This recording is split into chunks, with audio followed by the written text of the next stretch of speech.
Hi, I'm Dustin Abbott. There was a time when most professional photographers had a light meter in their kit. It was a basic part of photography, and for the reason that a lot of cameras at eras in the past really weren't all that fantastic at metering. And one of the things that we often don't give modern cameras as much credit as they deserve for is how effective they are at exposing properly for light and even for adjusting for color temperature. But as you've probably found out, your camera, mirrorless, DSLR, whatever it may be, it's not foolproof. It makes mistakes.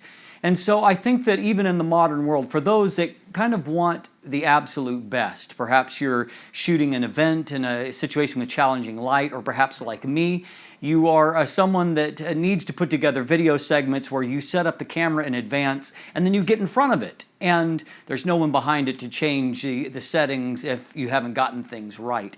And so as a result, I have found that a new device that I have been reviewing has been very, very handy. And it's called the LUMO Power. And it is a light meter. It's also a color meter. And unlike light meters of the past, the great advantage of this is that there's a good chance, because of the compact size and the way that it interacts with the smartphone technology that you're accustomed to using already, there's a good chance that you're going to have it along.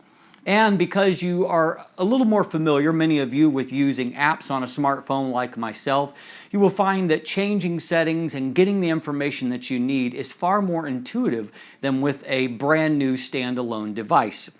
The LUMO Power is designed for iOS devices, and it has the lightning plug adapter, and so as a result it just clicks into the base of the smartphone, and all of a sudden your smartphone becomes a very advanced both light meter and also color meter. But before we jump into that, let's look at the form factor again for a second. It comes in this little tiny pouch here, and so which also has kind of a vintage vibe to it, a leatherette type thing.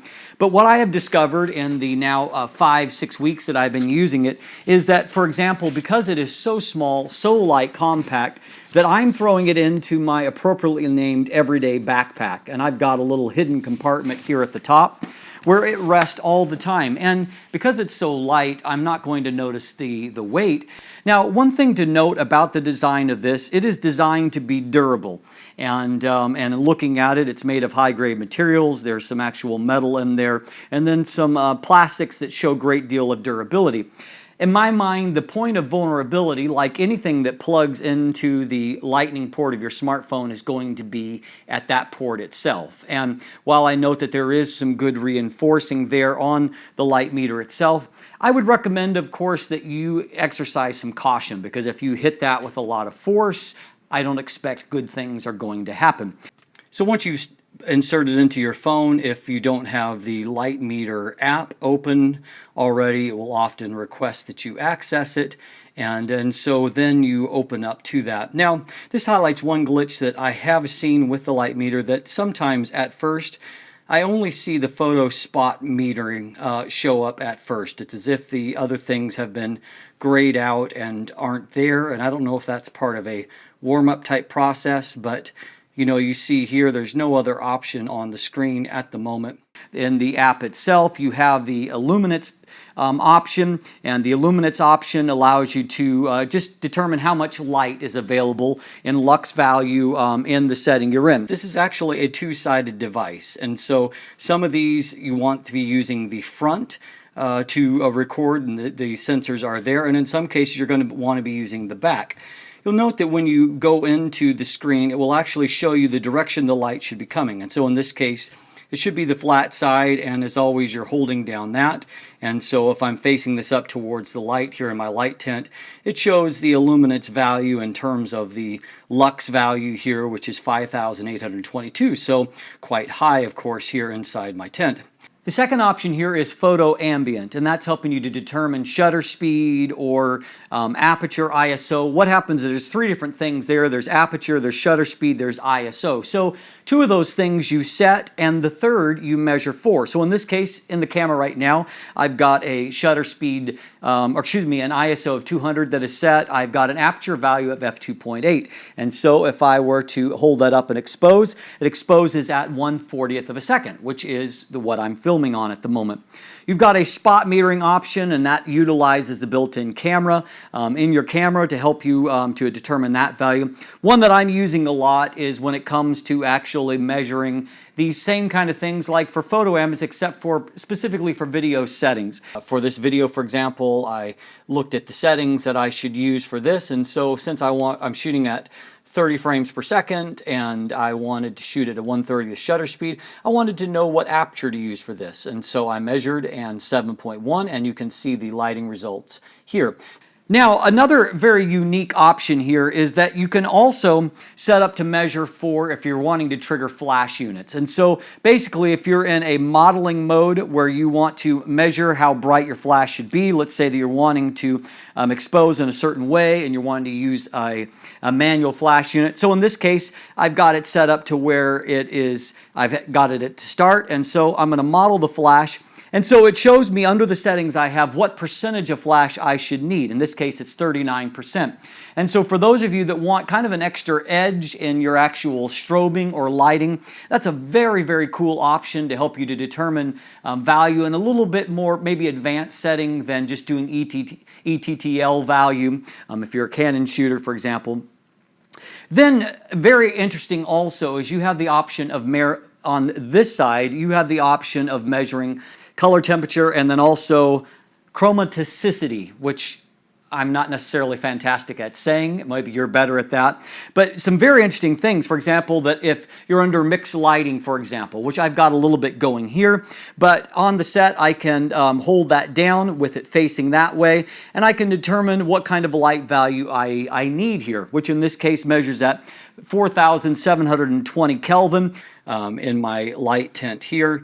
I can measure, and I see that I have a light temperature of 5700 K, and so that's what I've actually put a manual Kelvin value into my camera here, and so you can see from the color balance in the video that I have used that balance that was suggested by this. And so what that's allowed me to do is to actually set in an exact Kelvin value for this particular video and for the lighting that I'm going to be using on the set.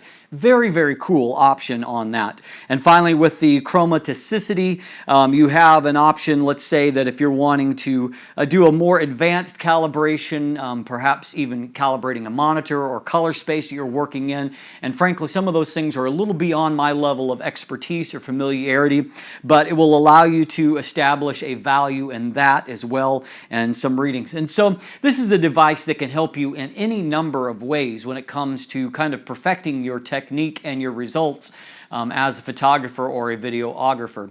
A lot of different variables here that you can use, and in all these you've got different settings. You can record notes to help you record what the lighting situation might be in a certain venue that you use regularly, or if you wanted to quickly access the notes if you're shooting an event and need to take notes at different places and to make switches on the fly. All of those things are of course extremely handy, and so this little tiny device is extremely versatile and gives you a lot of different options.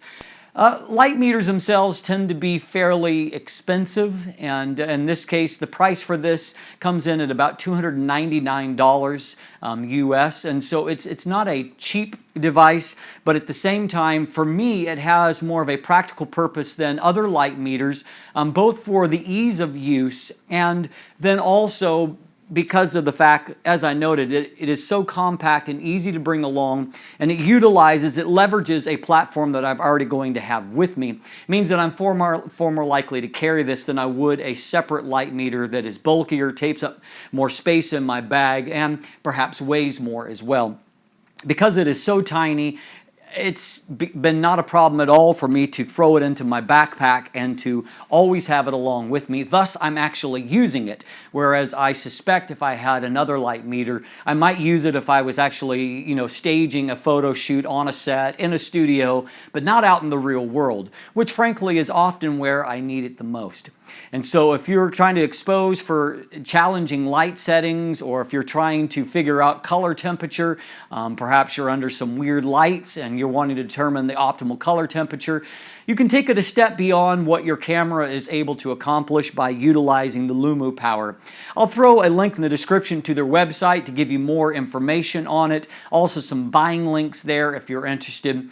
And of course, as always, you'll also find linkage to follow me on social media or becoming one of my patrons on my Patreon account. If you haven't already, please click that subscribe button. Thanks for watching today. Have a great day.